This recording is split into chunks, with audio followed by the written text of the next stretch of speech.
guys just want to introduce yourselves, and then we'll ask some questions. Yeah, sure. Luke Newsman, first baseman. Rob Clinchock, left-handed pitcher. Robert, you got the start today. You threw 135 pitches. Can you just talk about your outing today and how you felt out there? Overall, it was kind of off and on. I had good stuff some innings, bad stuff some innings. Pitch count isn't really much to me because I tend to go usually around 130, 120. I wish I could take a few of those pitches back, especially in that one inning where I got the 3 spot. Other than that, I think it was a decent outing at best. Look, I mean, obviously this is not the situation you guys were looking for in Game 1. What does this mean for tomorrow?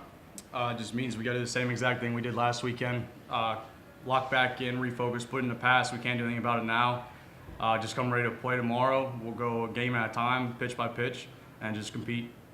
You talked a little bit about Hopkins starter Jack Bunting. Like, you scratched a little bit there later as he got along early on. It was tough to string some hits together.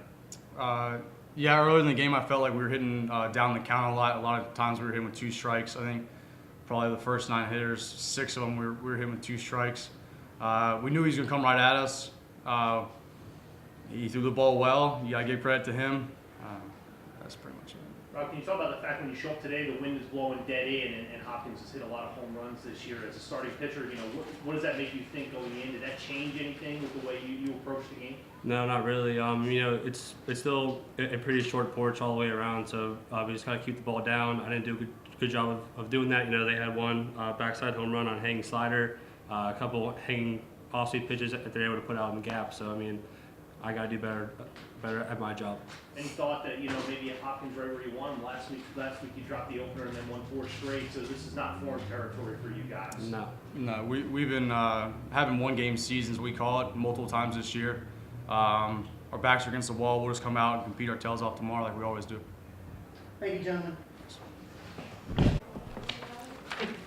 Coach, if you just want to start with an opening comment about the game, and then we'll open it up to a couple questions. Yeah, you got to tip your hat to Johns Hopkins, extremely well-coached team, extremely talented team. I thought Bunting dominated the game early, established the fastball. He adds pitches as the game goes on. He has a great plan. That's why he's 13-0.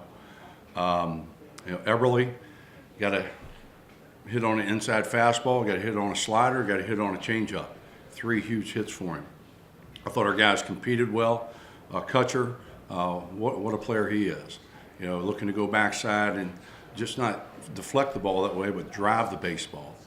Had some big plays. Richie at third base, the pop-up down the line with multiple runners on, and then to start the double play that finished off an inning.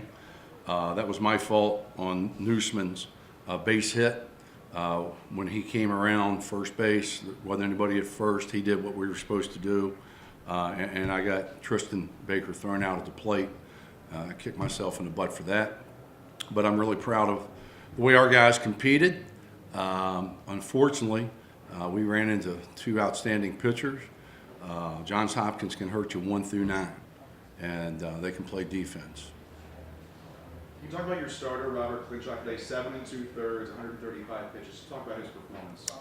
Bob's a warrior, and we look at pitch count. Anything over 20 pitches an inning is an extended inning, and he had 1 huge inning, 30-some pitches, where we had a couple miscues in the outfield. Balls got above the lights and just brought. They were routine, and they came back in towards the infield. Unfortunately, it happened in the same inning, and we just gave up some runs, and that came back to haunt us a little bit.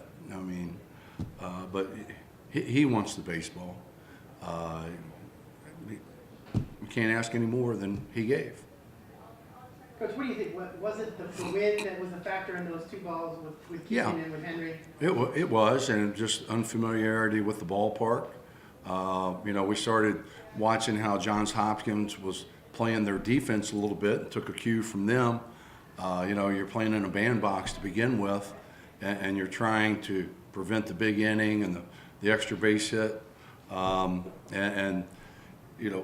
the tree line, any ball that got above that really got pushed back.